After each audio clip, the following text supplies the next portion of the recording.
Sometimes the world of finance can feel like it's speaking a completely different language. Definitely. All those terms and concepts can be pretty intimidating if you haven't spent much time with them. So, you're not alone if you've ever felt a bit lost when bonds come up. Absolutely not. For this deep dive, our mission is simple: to demystify bonds for you, even if you're coming in with absolutely no background in finance. Think of this as your personal Rosetta Stone for understanding this important part of the financial world. Exactly. We'll be using a beginner's guide, Understanding Bonds and Ratings, as our main map. We'll take it step by step, and by the time we're finished, you'll have a really solid handle on what bonds are all about and why they matter. Okay, so let's start right at the beginning. In the simplest possible terms, what exactly is a bond? Imagine lending money to a friend who promises to pay you back, maybe with a little extra for your trouble.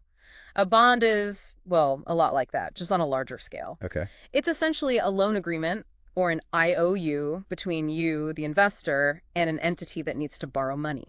Right? That borrower could be a government, perhaps the U.S. federal government or a state, or even your local city or town, or it could be a company like a tech firm or a car manufacturer. So if I buy a bond, I'm the one lending the money, and the government or company is borrowing from me. What exactly do they promise me in return for this loan? They make two fundamental promises. First, they promise to repay the original amount of the loan. Okay, the main amount. Exactly. This is called the principal, or sometimes the face value or par value. Think of it as the initial amount you lent. This repayment will happen on a specific date in the future, which we call the maturity date. Maturity date. Got it. Second, over the life of the loan, they promise to make periodic interest payments to you, the bondholder. So that's the extra for my trouble part. Precisely. This is their way of compensating you for lending them your money. Got it. So I give them my money now, and over time, they give me some extra money, and then at the end, they give me my original money back. That sounds pretty straightforward. It is, at its core. And the guide mentioned debt securities and fixed income instruments. Those sound a bit more technical. They do, but they're really just describing the characteristics we've already talked about. Because you're lending money and you have a legal right to be repaid with interest, bonds are considered debt securities. Okay, debt. Makes sense. And the term fixed income comes from the fact that many bonds offer those predictable fixed interest payments on a set schedule. You know in advance how much you're going to receive and when, providing a relatively stable stream of income. Okay, debt security because it's about borrowing money, and fixed income because the interest payments are usually the same. That makes sense. Now, the guide breaks down a bond into three key parts: face value, coupon, and maturity date. Let's start with face value. What's the significance of that? The face value, also known as par value or principal, is the initial amount of money you, as the investor, are lending. It's the benchmark figure. The starting point? Exactly. Interestingly, while bonds can be issued in various amounts, the standard face value for a single bond is often $1,000. Think of it like the standard denomination. $1,000. Okay. This $1,000 figure is also really important because it's usually the basis on which the interest payments are calculated. Right, which leads us to the second part, the coupon. That sounds a bit old-fashioned, like something you'd clip to get a discount at the grocery store. You're not far off in spirit. The coupon, also known as the coupon rate, or simply the interest rate, is the annual interest rate the issuer agrees to pay you, expressed as a percentage of the bond's face value. Okay, a percentage of that $1,000. Exactly. So let's use that $1,000 bond example again. If it has a 5% coupon rate, that means you'll receive $50 in interest each year. That's 5% of $1,000. $50 a year. Now, those interest payments, often called coupon payments, aren't usually made just once a year. Typically, they're paid semi-annually, meaning twice a year. Oh, okay. So $25 twice a year. You got it. So, in our 5% coupon example, you'd likely get two payments of $25 each year. And you're right about the coupon name. Back in the day, physical bond certificates actually had detachable coupons. No way. Yeah, investors would literally clip these coupons and take them to a bank to receive their interest payments. Wow, so it's a physical thing. That's a cool piece of history. The guide also mentioned zero coupon bonds. That sounds a bit strange if a bond is all about interest. It does seem counterintuitive at first. Zero coupon bonds are exactly what they sound like. They don't make those regular interest payments. Huh.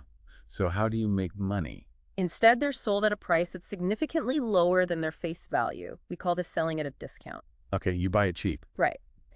The investor then receives the full face value when the bond matures. So the interest you earn is the difference between what you initially paid for the bond and the full face value you get back at the end. Ah, I see. It's like buying something on sale and then getting the original price back later. Interesting. So it's like getting all the interest in one lump sum at the very end. Okay, so we've got face value, which is the loan amount, the coupon, which is the interest rate, and sometimes zero. And that brings us to the final key part, the maturity date. The maturity date is simply the specific date in the future when the bond matures. Think of it as the finish line for the loan. The end date. Exactly. This is when the loan term officially ends and the issuer is obligated to repay you, the bondholder, the original face value or principal. It's when they finally say, here's your initial money back. Okay, so those are the basic building blocks of a bond. Now, the guide makes a big point about the difference between bonds and stocks. For someone who's only ever heard these terms in passing, what's the most crucial thing to understand about how they differ? This is a really fundamental difference. When you buy a bond, remember our earlier analogy of lending to a friend.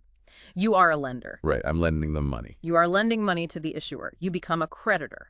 On the other hand, when you buy stock or shares in a company, you become an owner, a shareholder. An owner.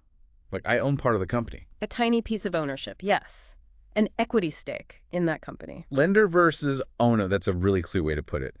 So if I'm a lender with a bond versus an owner with a stock, how does that difference affect what I can expect as an investor? It affects your claims and your potential returns.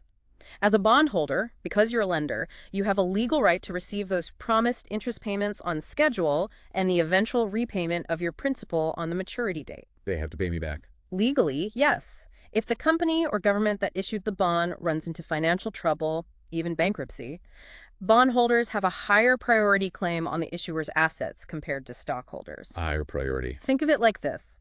The bank that loans someone money usually gets paid before the person's business partners if things go south.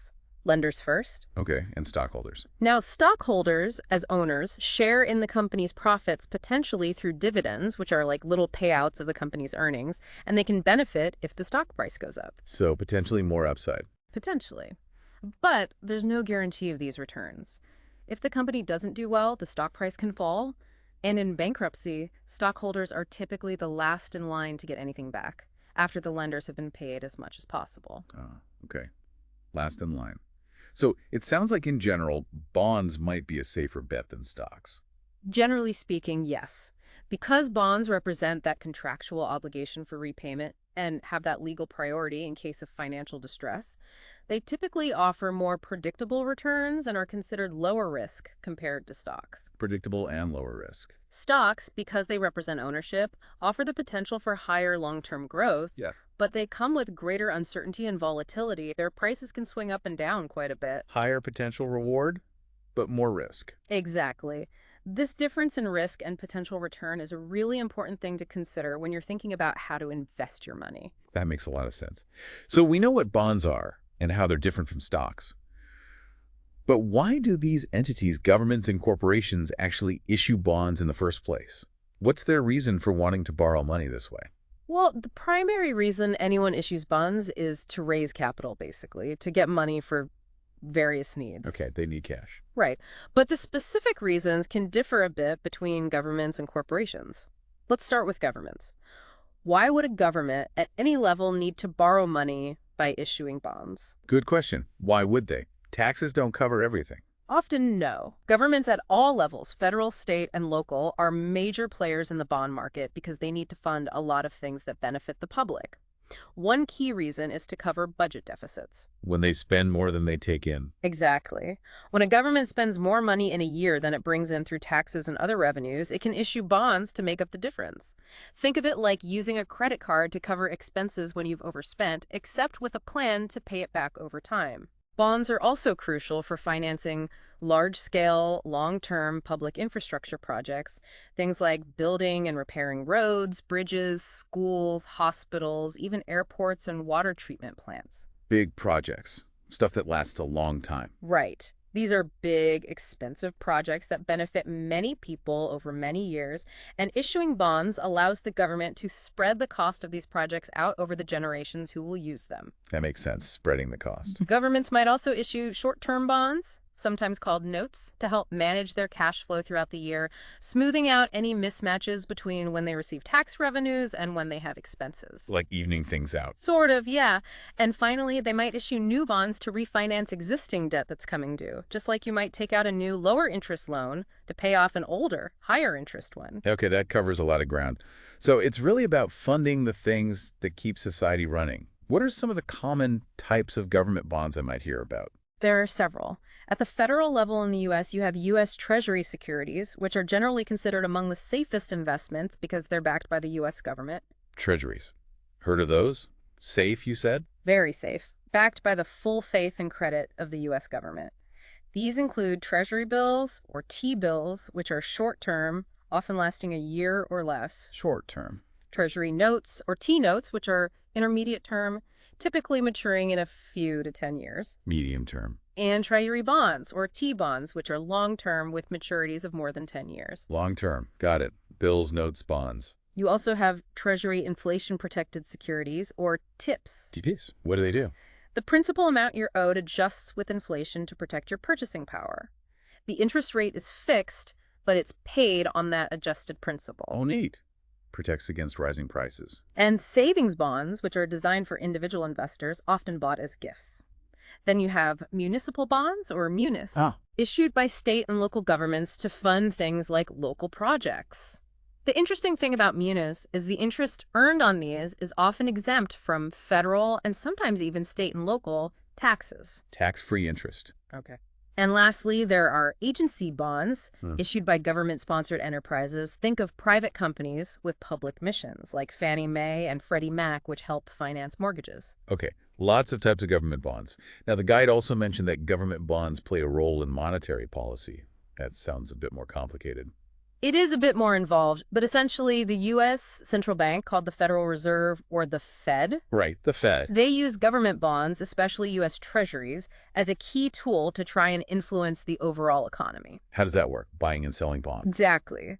When the Fed buys government bonds in the open market, meaning it buys them from banks and other financial institutions, it injects money into the banking system, What's money in? which can potentially lower interest rates throughout the economy and encourage borrowing and economic activity. Okay. And selling. Conversely, when the Fed sells bonds, it takes money out of the system, which can potentially raise interest rates and help to slow down inflation if the economy is growing too quickly. Takes money out. Okay, so it's like a lever for the economy. A very important one, yes. So government bonds aren't just about funding government activities. They're also a lever that the central bank can pull to try and keep the economy on an even keel. Okay, so government bonds are about funding public needs and also managing the broader economy. What about corporations? Why do they issue bonds? What are they trying to achieve? Corporations issue bonds for a wide range of business purposes, primarily to fuel growth and their ongoing operations. So money for the business. Right. This can include providing cash for day-to-day activities, investing in significant long-term projects like building new factories or purchasing new equipment. We call these capital expenditures, financing the acquisition of other companies, investing in research and development for new products or technologies, or even refinancing their existing debt, perhaps to take advantage of lower interest rates that are currently available. So, similar to governments, in some ways needing money for big projects, but more directly tied to their business goals, what are their other options for raising money? And why might they choose to issue bonds instead of those options? Companies have a couple of main alternatives when they need to raise funds. They can take out loans from banks, Like a regular loan. or they can issue stock, which we talked about earlier, selling a piece of ownership in the company. Right, selling ownership. Compared to bank loans, bonds can sometimes offer advantages. Bank loans often come with what are called restrictive covenants. Restrictions. Yeah, conditions set by the bank that can limit what the company can do until the loan is repaid, such as taking on more debt or selling off assets. Bonds, especially those issued publicly to a wide range of investors, generally have fewer of these day-to-day operational restrictions, giving companies more flexibility. More freedom.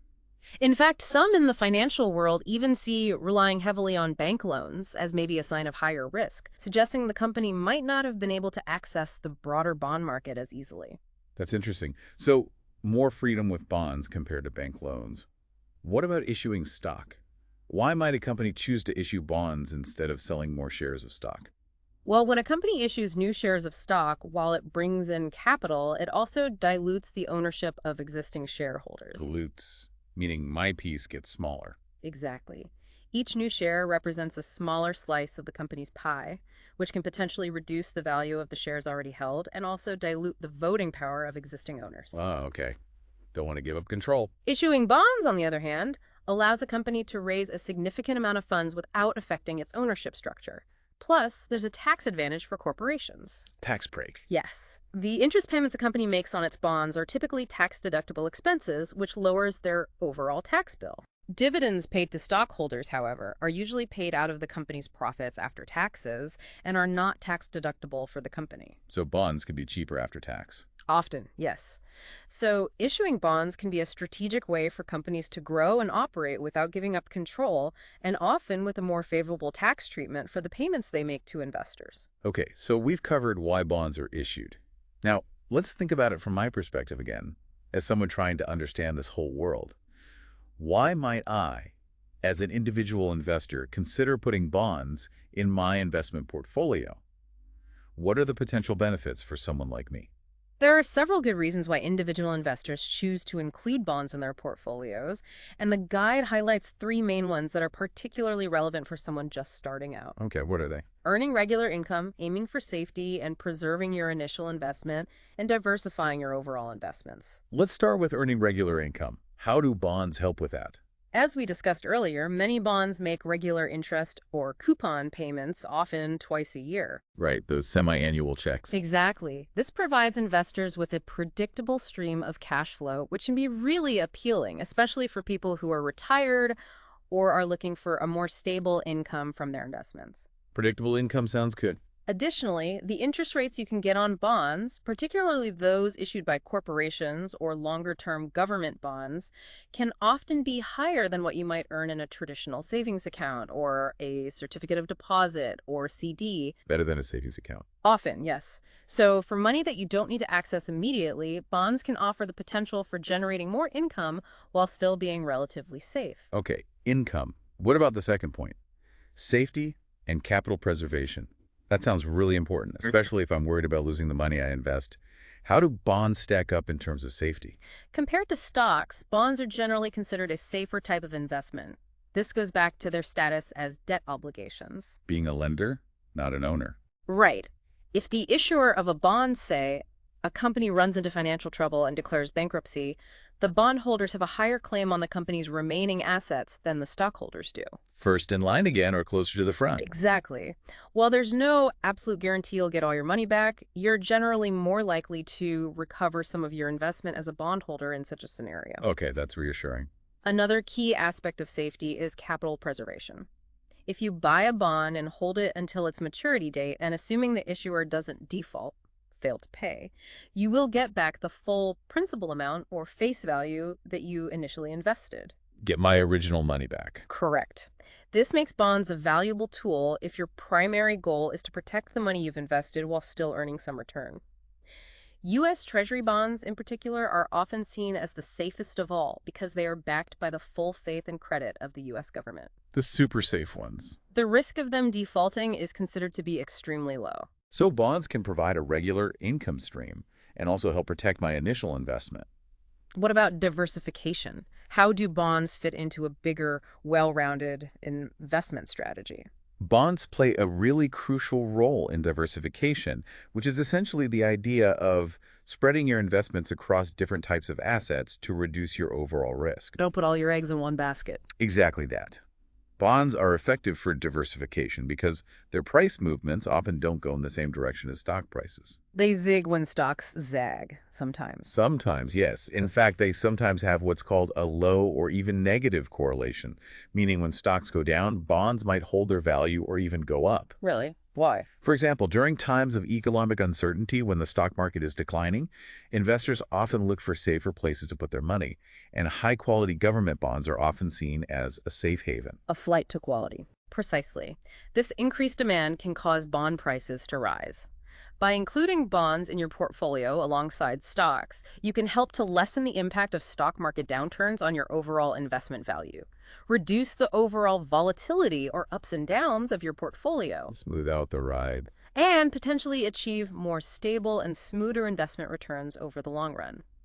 This diversification benefit happens because different factors tend to drive the performance of stocks, like company profits and economic growth, compared to bonds, which are more influenced by interest rates and inflation expectations. Different drivers. Because these factors can react differently to economic news and events, having both in your portfolio can provide a more balanced and less risky investment experience. Okay, income, safety, and diversification.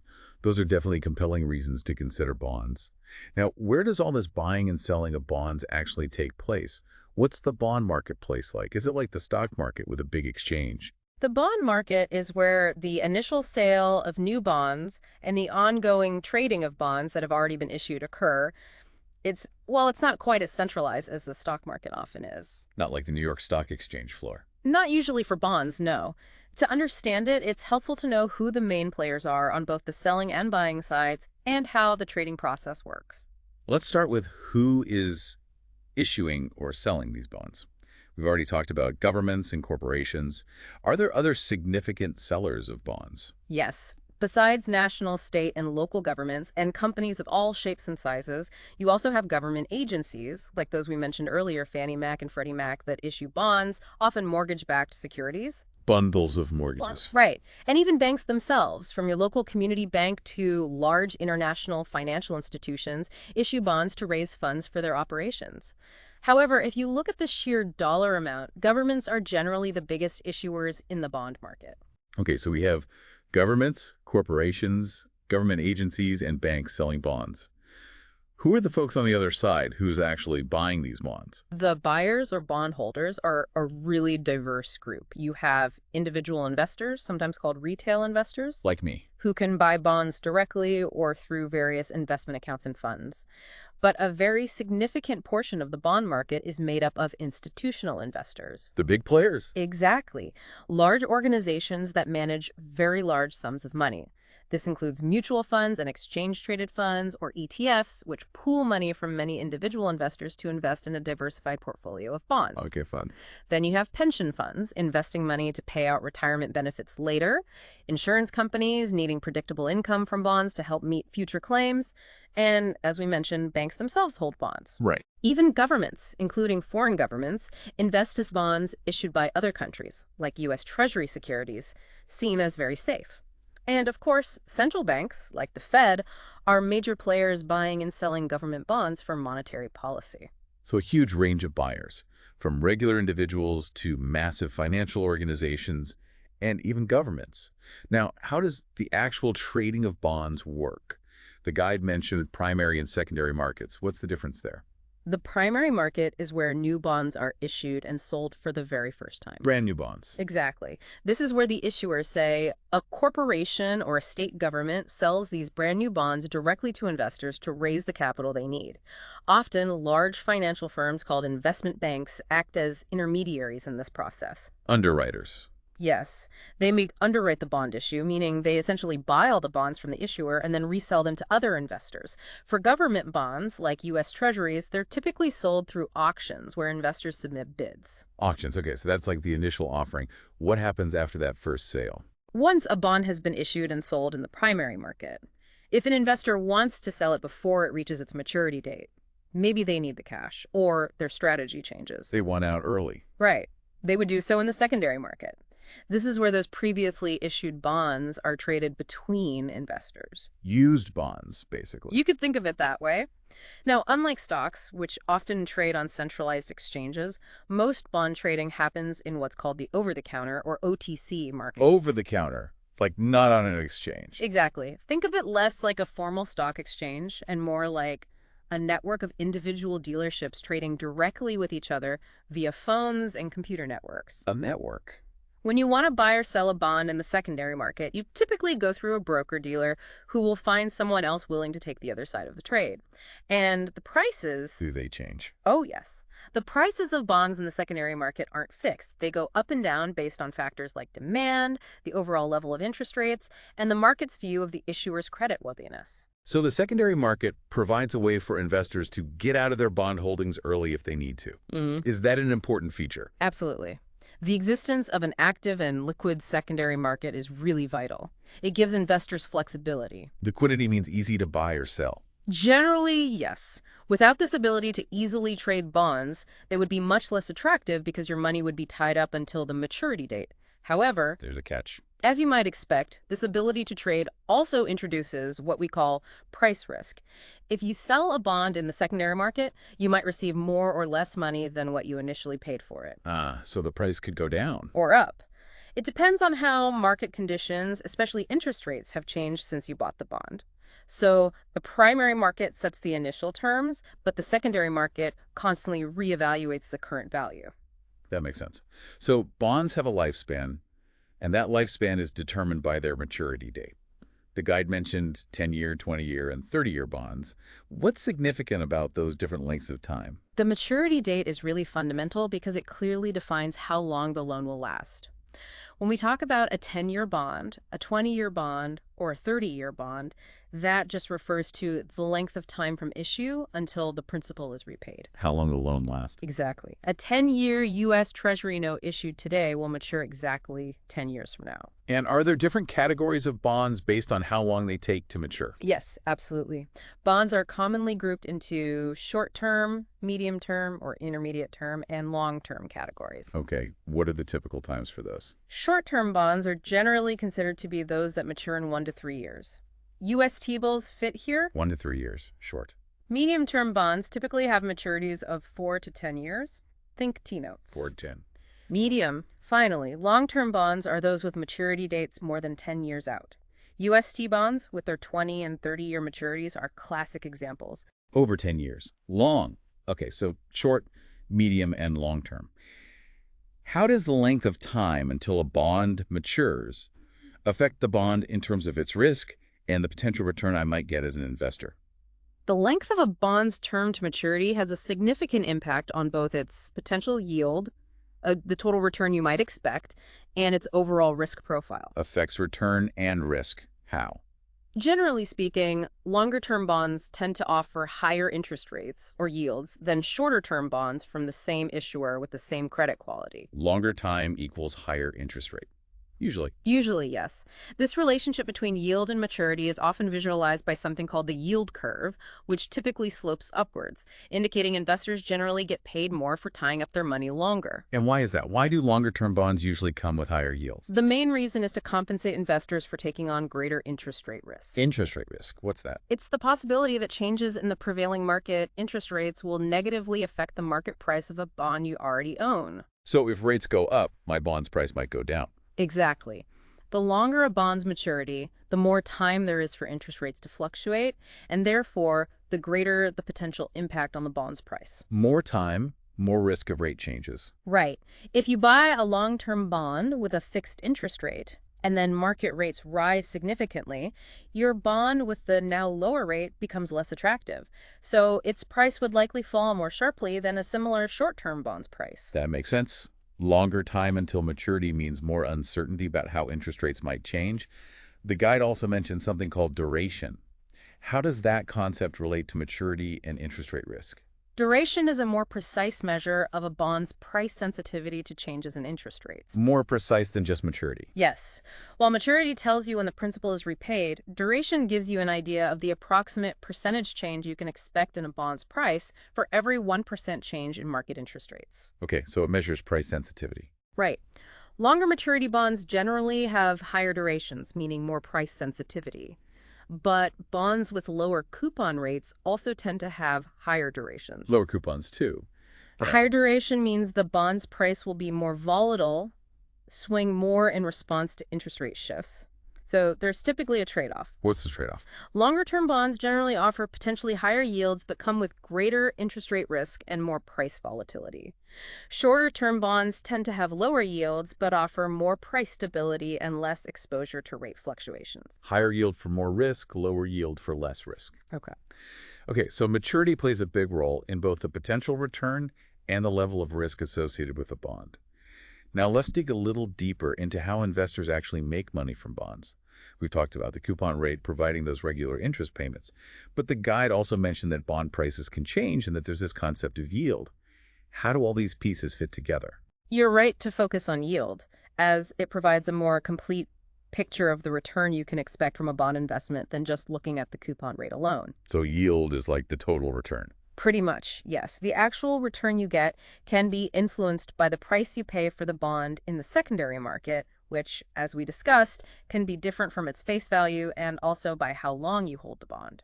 So the coupon rate is the stated interest, but the actual return might be higher or lower depending on what I pay for the bond. Exactly.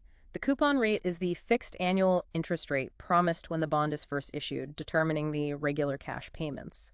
Yeah. However, Yes.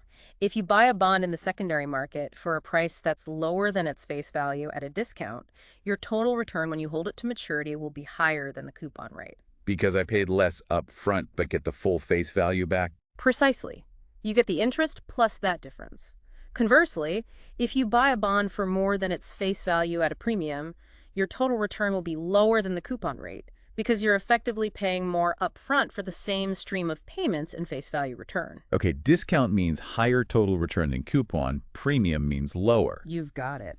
And this difference in price, the discount or premium, is often driven by changes in prevailing market interest rates, right? We talked about that seesaw. Precisely. Remember that seesaw effect. When market interest rates rise after a bond with a lower fixed coupon rate has been issued, that bond becomes less attractive, and its price will likely fall trade at a discount. To make its overall yield competitive. Exactly. It needs to offer a higher overall return, or yield, to compensate new buyers. Conversely, if market interest rates fall, an older bond with a higher fixed coupon rate becomes more attractive, and its price may rise trade at a premium. Because it's paying more than new bonds. Yeah. Right. Which results in a lower overall yield for new buyers who pay that premium. This constant adjustment of bond prices helps to keep their overall returns competitive with what's currently available in the market. So, the price I pay really matters for my overall return. Now, the guide mentioned different ways to calculate yield, like current yield and yield to maturity. What's the key difference between those? Current yield is a relatively straightforward calculation. It just looks at the annual income from the bond's coupon payment as a percentage of its current market price. Annual interest divided by current price. Yes. So if you have a $1,000 face value bond with a 6% coupon, $60 per year, and it's currently trading at $900, the current yield is $60 divided by $900, which is about 6.67%. Higher than the 6% coupon. Right, because you're paying less than face value. If that same bond was trading at $1,100, the current yield would be $60 divided by $1,100, or about 5.45%. Lower than the 6% coupon. Because you paid a premium, current yield is a quick snapshot of the immediate income rate based on the current price. It doesn't take into account whether you bought it at a discount or premium relative to face value, or how long it is until the bond matures and you get that face value back. It's just a snapshot. Okay, so current yield is a snapshot. What about yield to maturity, or YTM? The guide suggested that's a more comprehensive measure of return. Yield to maturity, or YTM, is generally considered the most complete measure of the total return you can expect if you buy a bond at its current market price and hold it all the way until it matures. For the whole shebang until the end. Pretty much. It's a more complex calculation because it takes into account not only all the future coupon payments you will receive, but also the difference between the price you paid and its face value, and the time remaining until maturity. So it includes the price difference, gain or loss. Exactly. For example, if you buy a bond at a discount, say $950 for a $1,000 face value, your YTM will be higher than the coupon rate because you get the interest plus that $50 capital gain at maturity. And if I buy at a premium, say $1,050. Then your YTM will be lower than the coupon rate because that extra $50 you paid up front effectively reduces your overall return when factored in. Okay, so there's a relationship between price and YTM versus the coupon rate. A key one to remember: if a bond's price is exactly equal to its face value par, then YTM equals the coupon rate. If the price is below face value, discount, YTM is higher than the coupon rate. If the price is above face value, premium, YTM is lower than the coupon rate. Price par daver YTM coupon. Price par dav YTM coupon. Price par dash YTM coupon. Got it. Perfect. That makes sense. The guide also mentioned yield to call and yield to worst. When would those be important to consider? Yield to call, or YTC, is relevant for callable bonds. Callable. Like the issuer can call them back. Exactly. These bonds give the issuer the right to redeem them or call them back before their scheduled maturity date. They might do this if interest rates have fallen and they want to refinance their debt at a lower cost. Ah, okay. So Y2C is It calculates your total annualized return, assuming the bond is called on its first possible call date. This is important because you might not hold it to maturity if it gets called early. right. Your holding period could be shorter. And yield to worst sounds ominous. Yield to worst, or YTW, is an even more conservative measure, especially for bonds with call features. It's simply the lowest potential return you could receive on the bond, The lowest possible outcome. calculated as the lower of the yield to maturity and all possible yields to call. It helps investors understand the least favorable outcome they might face. For callable bonds, looking at YTW is often a prudent way to assess the potential downside. So different ways to look at a bond's return depending on its features and what might happen. It definitely sounds like yield provides a much more nuanced understanding of what you might actually earn than just the stated coupon rate. Absolutely. Yield is key. Now, the last big piece of the puzzle in the guide is how to figure out how safe a bond is. And that's where credit ratings come in, right? Exactly. Not all bonds are created equal in terms of safety, and credit ratings are a crucial tool for investors to assess the risk that the issuer might struggle to make its promised payments or even fail to repay the principal, which is called default. Default risk. Okay. So what exactly is a credit rating in this context? A credit rating is essentially an independent assessment of a bond issuer's creditworthiness. It's usually represented by a letter grade, like AAA or BB. Like a report card grade. Kind of, yeah. It's the opinion of a credit rating agency about how likely that issuer is to meet its financial obligations, especially paying back its debts on time. Think of it as a report card on the borrower's financial health. Who gives these grades? Specialized companies called credit rating agencies. They analyze a wide range of information: financials, debt history, management quality, industry position, the economy. Lots of factors. But it's really important to remember that these ratings are opinions about relative credit risk, not guarantees that an issuer will or won't default. And they aren't recommendations to buy or sell. Just an opinion on risk level. Got it. So these ratings help me understand how risky a particular bond might be. The guide talked about investment grade and high yield, or sometimes even junk bonds. What's the key difference between those categories? Credit rating agencies use standardized letter grade systems. While there are minor variations between the big agencies like Moody's, S&P, and Fitch, the idea is the same. Ratings go from highest quality, lowest risk, like AAA or AA, down to very low ratings, like D for default. Okay, a scale. Bonds are broadly divided into two main categories based on these ratings. Investment-grade bonds are those considered by the agencies to have a relatively low risk of default. The safer ones. Generally, yes. They're typically rated BBB or higher by S&P and Fitch, Both 3 or higher by Moody's. Issuers are seen as having adequate to strong capacity to pay. Many big institutional investors are often only allowed to invest in these.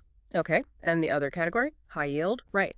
High-yield bonds, also called non-investment grade, speculative grade, or sometimes junk bonds, have lower credit ratings, generally BB plus or lower from S&P Fitch, B1 or lower from Moody's. Junk bonds. Sounds risky. They carry higher perceived default risk. While these issuers might be paying now, they're considered more vulnerable to economic downturns or financial problems. That higher risk is why they get the speculative or junk label. So a lower credit rating means a higher risk of default. And the guide also mentioned that this has a direct impact on the yield a bond offers. How does that relationship work? There's a very direct relationship. Bonds with lower credit ratings, higher default risk, generally have to offer higher yields, higher interest rates to attract investors. Why? To make it worth the risk. Exactly. This extra yield is essentially compensation for taking on that additional risk. It's often called a risk premium. Investors demand a higher potential return for the greater chance they might not get all their money back. Makes sense. And safer bonds. Conversely, bonds with high credit ratings, lower default risk, usually offer lower yields because investors are willing to accept a smaller return for greater perceived safety. So ratings influence borrowing costs too. Directly. A highly rated issuer can borrow more cheaply than one with a poor rating. For investors, ratings are a quick shorthand for credit risk and help explain why different bonds offer different potential returns. It's this interplay between perceived risk ratings and required return yields that drives a lot of bond pricing. Higher risk, higher potential reward to entice investors. Okay. Now, the guide also touched on the companies that actually issue these ratings, the credit rating agencies. Who are they and why are there only a few really big ones? Credit rating agencies, or CRAs, are specialized companies that analyze and publish these independent opinions on creditworthiness. Their goal is to give investors a standardized way to assess repayment likelihood. The graders. They dig into financials, industry trends, economic conditions, management quality, the whole picture. And the guide mentioned the big three credit rating agencies. Who are they, and why do they dominate the global industry so much? The global credit rating industry is indeed heavily dominated by three major players: S&P Global Ratings, Moody's Investor Service, and Fitch Ratings. S&P, Moody's, Fitch. Heard those names. Together, they control something like 95% of the global ratings market. It's very concentrated. Wow, 95%. Why so few? There are several interconnected reasons. Historically, they were early pioneers, building reputations over decades, even a century. But a really significant factor cementing their dominance has been government regulation, especially in the U.S. Regulation helped them. How? Starting in 1975, the SEC created the concept of a nationally recognized statistical rating organization, or NRSRO. Regulators needed a way to incorporate credit risk into financial rules and decided to rely on ratings from agencies they deemed credible, these NRSROs. So you needed the government's stamp of approval. Essentially, yes. And that NRSRO status became a huge barrier to entry for new competitors. Regulations often required or strongly encouraged using NRSRO ratings, making it tough for others to gain traction. Hard to break in. Plus, the process to get NRSRO status has historically been complex and maybe not always clear, and the ongoing costs of compliance are substantial. So, while intended to ensure quality, this regulatory reliance inadvertently helped the big three dominate. Interesting unintended consequence. It has led to discussions about potential conflicts of interest, like the issuer pays model, where the bond issuer pays for the rating, and concerns about systemic risk if a major agency makes a big mistake. That's a really insightful look at why the credit rating agency landscape is the way it is. The guide also briefly mentioned how professional investors, like fund managers who handle large sums of money, actually use these credit ratings in their day-to-day work. How do they incorporate them? For professional investors managing large bond portfolios, ratings were really indispensable tools used in several ways. Like how? First, risk assessment. Ratings offer a quick, standardized gauge of default risk, helping them see if a bond fits their fund's risk profile. Check. They also use them heavily in portfolio construction and screening. A fund might mandate only investing in investment-grade bonds, so ratings act as a primary filter. Filtering out the risky stuff, maybe? Right. And for risk management, they monitor ratings of bonds they hold. A downgrade might trigger a sale. Ratings are also used for benchmarking, comparing the credit quality of different portfolios, and for compliance and reporting, making sure they follow rules and client guidelines. So lots of practical uses. But, and this is important, professionals typically don't use ratings in isolation. They're one important input alongside their own deep analysis, market conditions, yield comparisons, maturity considerations, diversification needs. Well, one piece of the puzzle. Exactly.